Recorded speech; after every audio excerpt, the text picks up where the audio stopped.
नमस्कार मित्रों, मैं राम मोहन उपाध्याय अपने YouTube चैनल वेदिका उपाध्याय में आपका हार्दिक स्वागत करता हूं। मित्रों, आज की इस वीडियो में हम लोग शिक्षा मनोविज्ञान से संबंधित 30 महत्वपूर्ण प्रश्नों का अध्ययन करेंगे। ये प्रश्न आगामी परीक्षा जैसे assistant professor BEd exam, assistant professor education exam, lecturer education, CTET, UP TET, other state TET, DSSB, RPSC, NET सभी परीक्षाओं के लिए समान रूप से महत्वपूर्ण है। शिक्षा मनोविज्ञान श्रृंखला की यह मेरी 7वीं वीडियो है। हमारा पहला प्रश्न है, 1985 में बुद्ध का त्रितंत्र सिद्धांत प्रतिपादित किया गया था।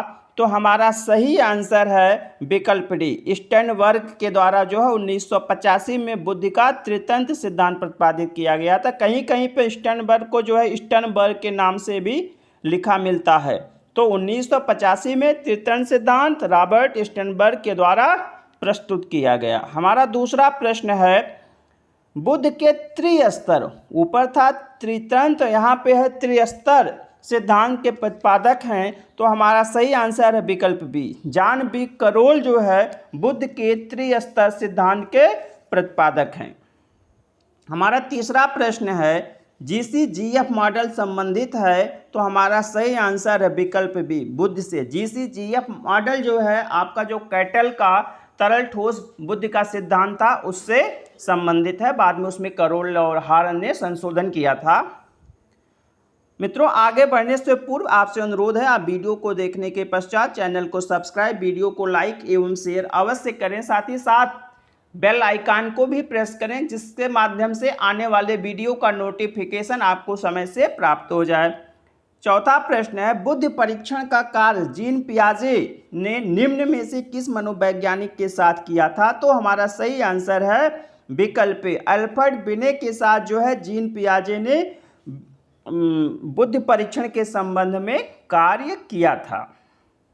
हमारा अगला प्रश्न है, बुद्ध के त्रितंत्र सिद्धांत का प्रतिपादन स्टर्नबर्ग ने अपनी किस पुस्तक में किया था। तो हमारा सही आंसर है विकल्प B, beyond IQ. Beyond IQ में उन्होंने इस सिद्धांत का प्रतिपादन किया था। मैंने आपको कल की वीडियो में हेरिडेटरी जीनियस बताया था। इसके लेखक कौन है? Francis Galton. फ्रांसिस गाल्टन इसके लेखक हैं। शिक्षा मनोविज्ञान का लेखक कौन है? Thorndike, EL Thorndike. हमारा अगला प्रश्न है, बुद्ध के पास मॉडल का विकास किया गया था। तो हमारा सही आंसर है विकल्प बी, जेपी दास, जैक नॉगले तथा किर्बी के द्वारा बुद्ध के पास मॉडल का विकास किया गया था। हमारा अगला प्रश्न है, बुद्ध का पहला सफल बुद्ध परीक्षण किसने तैयार किया था। तो हमारा सही आंसर विकल्प ए, बुद्ध का पहला सफल बुद्ध परीक्षण बिने ने तैयार किया था। हमारा अगला प्रश्न है, मानसिक परीक्षण शब्द का प्रयोग सबसे पहले 1890 ईस्वी में किसने किया था। तो हमारा सही आंसर है विकल्प सी, 1890 में मानसिक परीक्षण शब्द का प्रयोग सबसे पहले कैटल ने किया था। हमारा अगला प्रश्न है, बिने साइमन बुद्ध परीक्षण का निर्माण हुआ था। तो विकल्प बी हमारा सही आंसर है, 1905 में बिने साइमन बुद्ध परीक्षण का निर्माण हुआ था। हमारा अगला प्रश्न है, बिने साइमन बुद्ध परीक्षण की प्रश्नावली में प्रश्नों की संख्या थी। तो हमारा सही आंसर है विकल्प बी, 30। बिने साइमन बुद्ध परीक्षण की जो प्रश्नावली थी उसमें प्रश्नों की संख्या कितनी थी? 30 थी। हमारा अगला प्रश्न है, मानसिक आयु का संप्रत्यय किसने दिया था। तो हमारा सही आंसर है विकल्प ए, बिने ने। मानसिक आयु का संप्रत्यय बिने ने दिया था। हमारा अगला प्रश्न है, मानसिक तथा वास्तविक आय के अनुपात को बुद्धिलब्ध के रूप में प्रयोग करने का सुझाव किसने दिया था। तो मानसिक आय तथा वास्तविक आय के अनुपात को बुद्धिलब्ध के रूप में प्रयोग करने का सुझाव स्टर्न ने दिया था। तो विकल्प सी हमारा सही आंसर है। अगला प्रश्न है, निम्न में से किस मनोवैज्ञानिक ने बुद्धिलब्ध के संप्रत्यय में 100 से गुणा करने का सुझाव दिया। तो विकल्प बी, टर्मन हमारा सही आंसर है। टर्मन ने जो मानसिक आय वास्तविक आय का जो अनुपात था उसमें 100 से गुणा करने का सुझाव दिया। क्या फार्मूला है बुद्धिलब्ध का? मानसिक आय बटे वास्तविक आय गुणे 100। आगे शायद मैंने उसको भी प्रश्न बनाया है। तो अगला प्रश्न है, विनय साइमन द्वारा बुद्धि परीक्षण का निर्माण किया गया था। तो हमारा सही आंसर है विकल्प बी, फ्रेंच बच्चों के लिए। विनय साइमन के द्वारा जो है बुद्धि परीक्षण का निर्माण किया गया था फ्रेंच बच्चों के लिए।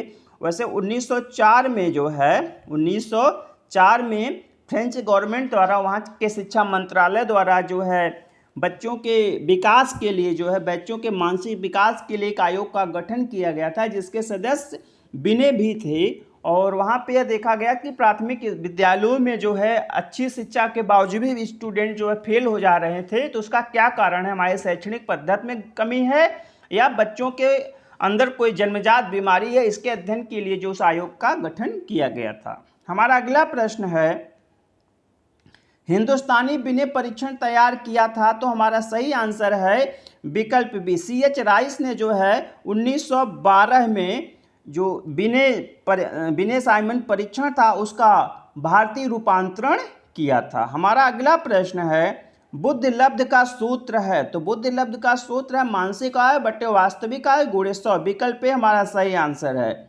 अगला प्रश्न है, एक बालक की बुद्धि लब्ध 20 से कम है तो वह होगा।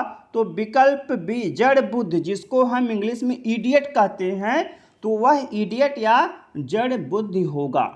वैसे बुद्धि लब्ध के विषय में थोड़ा सा किताबों में अलग अलग मानक मिलता है, तो हो सकता है कहीं पे कुछ वेरिएशन आ जाए, लेकिन सही है कि जड़ बुद्धि जो है उसकी IQ 20 से कम होती है। हमारा अगला प्रश्न है, किस बुद्धि लब्ध का बालक औसत बुद्धि बालक माना जाता है? 90 से 109 या 110 तक का जो बालक होता है वह औसत बुद्धि बालक या सामान्य बुद्धि बालक माना जाता है। अगला प्रश्न है, अगर किसी बालक की बुद्धि लब्ध 120 से ऊपर है तो वह बालक होगा।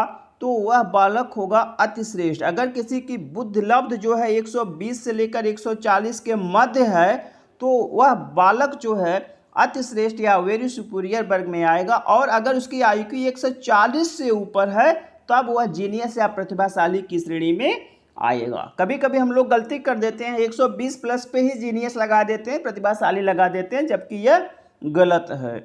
हमारा अगला प्रश्न है, विनय साइमन परीक्षण था। विनय साइमन परीक्षण जो है एक वैयक्तिक एवं शाब्दिक बुद्धि परीक्षण था।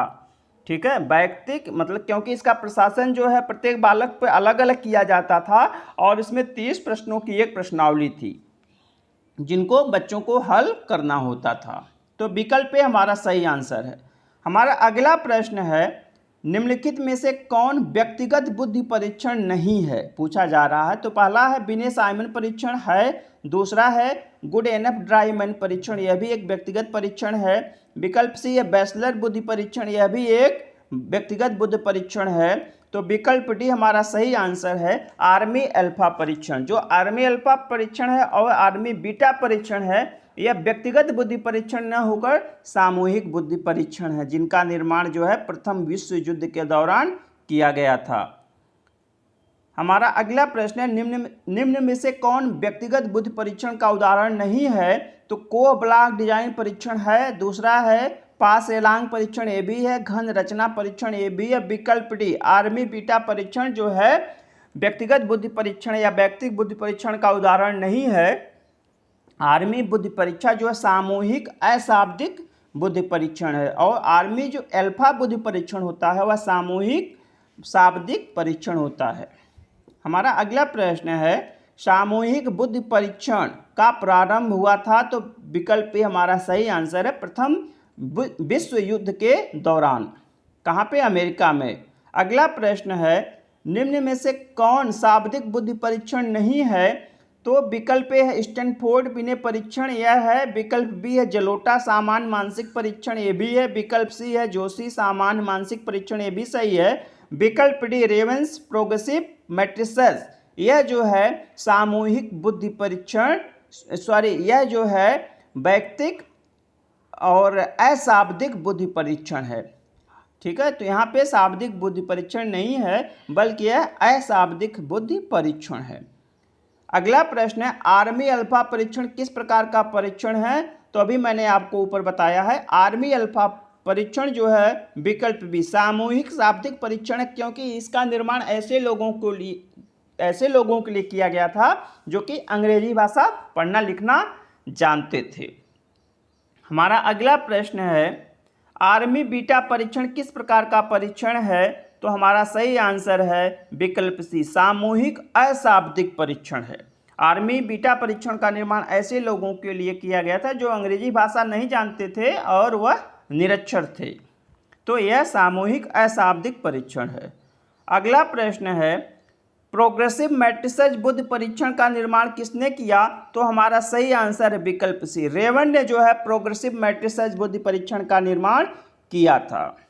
हमारा अगला प्रश्न है, ऐसा बुद्धि परीक्षण जिसमें भाषा का प्रयोग किया जाता है किस नाम से जानते हैं? तो ऐसा बुद्धि परीक्षण शाब्दिक बुद्धि परीक्षण के नाम से जाना जाता है। विकल्प बी हमारा सही आंसर है। अगला प्रश्न है, टर्मन ने बुद्धि को माना है? तो विकल्प बी अमूर्त चिंतन की योग्यता। टर्मन ने बुद्धि को क्या माना है? अमूर्त चिंतन की योग्यता माना है, तो विकल्प बी हमारा सही आंसर है। तीसवां एवं अंतिम प्रश्न है, जब एक समय में एक से अधिक व्यक्तियों की परीक्षा ली जाए तो उसे कहते हैं विकल्प बी सामूहिक बुद्धि परीक्षण कहा जाता है।